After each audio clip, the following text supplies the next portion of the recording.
Hi, we're acquainted Curious Volumes. My name is James. Excuse my detective lighting here. Having a little film noir moment. I want to talk to you about a book. I want to talk to you about Volume 5 of In Search of the Lost Time by Marcel Proust. It's called The Prisoner or The Captive in this translation edition. In Search of Lost Time by Marcel Proust is a 6 or 7 volume roman fleuve, a very long novel about someone's life. It's the life of the narrator, who is, I think, at some point they say that this narrator is named M, or Marcel, perhaps. Anyway, in The Captive, Volume 5, the narrator has moved in with his girlfriend, or rather, he has convinced his girlfriend to move in with him, his girlfriend Albertine. So she is living with him in his family's Paris apartment. We know his father almost never turns up in here. His mother is often out. So his sort of surrogate parent is the housekeeper Francoise, who is a formidable figure from the very beginning of the series in Volume 1. Francoise does not think too much of Albertine.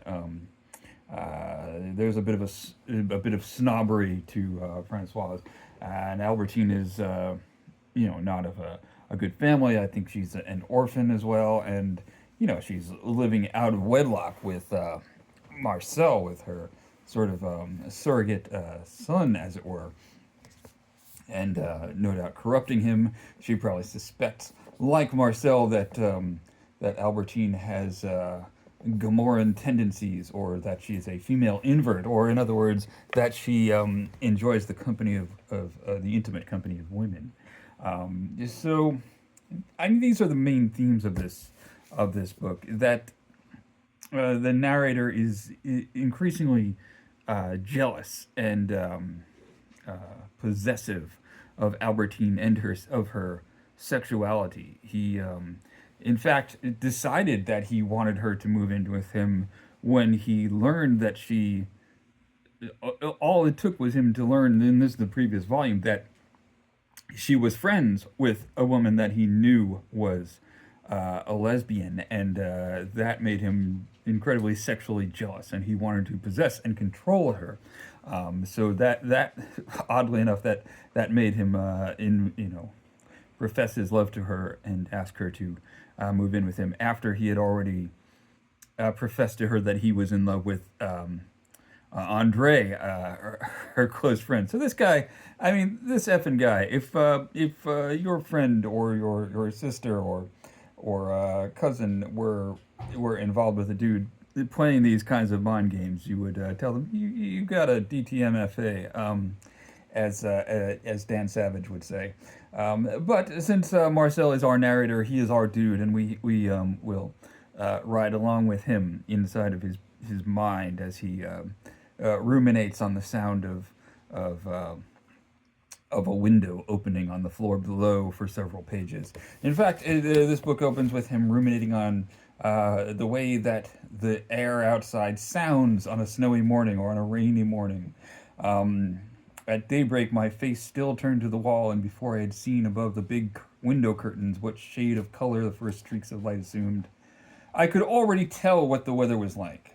The first sounds from the street had told me, according to whether they came to my ears deadened and distorted by the moisture of the atmosphere, or quivering like arrows in the resonant, empty expanses of a spacious, frosty, pure morning.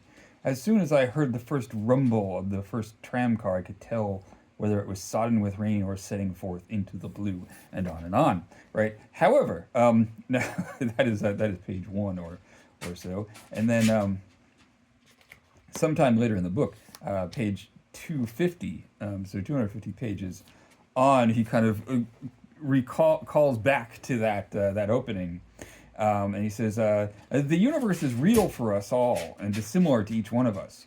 If we were not obliged, in the interests of narrative tidiness, to confine ourselves to frivolous reasons, how many more serious reasons would enable us to demonstrate the mendacious flimsiness of the opening pages of this volume, in which, from my bed, I hear the world awake, now to one sort of weather, now to another. Yes, I have been forced to whittle down the facts and to be a liar, but it is not one universe, but millions, almost as many as the number of human eyes and brains in existence that awake every morning. So, if you are finding this 4,000 page novel to be a bit much, that he goes into too much depth, he is telling you, look, I'm giving you the short version.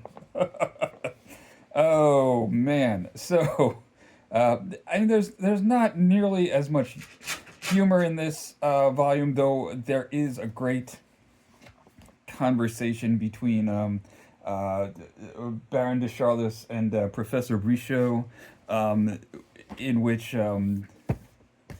Charles is saying that there's that 1/3 of the population is homosexual, and Brichot is fascinated by this and proposes that de Charles should be made a professor of homosexuality at the University of Paris or something, and yeah, so there's some great de Charles crankiness and eccentricity on display here.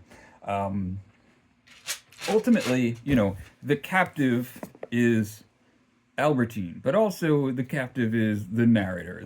He's kind of made a captive of both of them. He's made her the captive because he has such tight control over her and is always sending people to check up on where she's going and who she's meeting with, but he's also made himself a captive of his own jealousy and the fact that he's realized very early on that he doesn't love Albertine, even though he professed to. In fact, he says at times that he hates her. Towards the end of the book, he's decided that he wants to break up with her, then he doesn't, and then he's decided at long last that he's going to break things off with her, and then he wakes up and finds out that she has already left, and that is how the book ends. So it's I mean, look, as I've said many times, there's no spoilers in Proust because there's not much plot, but that is effectively all that there is. There's something hinted at in here where the narrator is coming home and he meets Albertine's female friend Andre on her way out and says, well, there's this we smelled these flowers you were bringing in and I can't stand the smell of that. And if you look at the note or at the synopsis in the back of here, it points you forward into the next volume, The Fugitive. And I peeked at that, and so in The Fugitive, apparently it seems we're going to find out that many of the narrator's suspicions and jealousies of Albertine were in fact justified. So that's what we have to look forward to. I'm probably not going to read it for another month or two, but that's what's coming up in Search of Lost Time. So see you then. Thanks for watching. Bye.